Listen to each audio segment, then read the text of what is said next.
ಪೂಜೆ ಅಲಂಕಾರ ಹೇಗಾಯ್ತು? ಗೌರಿ ಹಬ್ಬದ ವಿಶೇಷವಾಗಿ ಏನಾದ್ರು ವಿಶೇಷವಾದ ಪೂಜೆ ಅಲಂಕಾರ ಏನಾದ್ರು ಇದೆಯಾ? ಹೌದು ಇದೆ.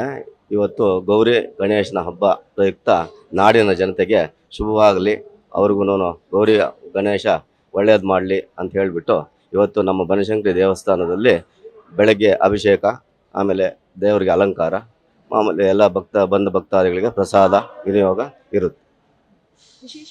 ವಿಶೇಷವಾಗಿ ಅಂದರೆ ಗೌರಿ ಹಬ್ಬದ ಪ್ರಯುಕ್ತ ವಿಶೇಷ ಅಲಂಕಾರನೂ ಮಾಡಿದ್ವಿ.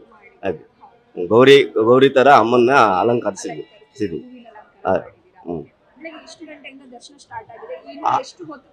ನಾವು ಮಾಮೂಲಿ 1:30ವರೆಗೂ ಇರ್ತೀವಿ. ಮಧ್ಯಾಹ್ನ ಜನ ಜಾಸ್ತಿ ಆಯಿತು ಅಂದರೆ ಬಾಗಿಲು ಹಾಕಲ್ಲ, ದರ್ಶನಕ್ಕೆ ವ್ಯವಸ್ಥೆ ಮಾಡಿಕೊಡ್ತೀವಿ. ಕಾರ್ಯನಿರ್ವಹಣಾಧಿಕಾರಿಗಳಿಂದ ಅಪ್ಪಣೆ ಪಡೆದು ಅವ್ರು ಅಪ್ಪಣೆ ಪಡೆದ ಮೇಲೆ ಎಲ್ಲರನ್ನೂ ದರ್ಶನಕ್ಕೆ ಬಿಡ್ತೀವಿ. ಯಾಕೆ ಇವತ್ತು ರಾಹುಕಾಲ ಇರುತ್ತೆ 3 ಗಂಟೆಗೆ, ಅದರಿಂದ ಹಾಗೇನೆ ಕಂಟಿನ್ಯೂ ಮಾಡ್ಬೋದು.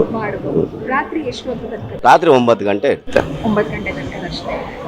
ನಾಳೆ ಏನಾದ್ರು ಗಣೇಶ ಹಬ್ಬದ ಪ್ರಯುಕ್ತ ವಿಶೇಷವಾಗಿ ಮಾಮೂಲಿ ಇದೆ. ಇವತ್ತಿನ ಹಬ್ಬದ ವಿಶೇಷ ನಾಳೆನೂ ಅದೇ ಥರನೇ ಇರುತ್ತೆ. ನಾಳೆನೂ ಅದೇ ಥರ ಇರುತ್ತೆ ವಿಶೇಷವಾಗಿ. ತಮ್ಮ ಹೆಸರು? ಕುಮಾರಸ್ವಾಮಿ.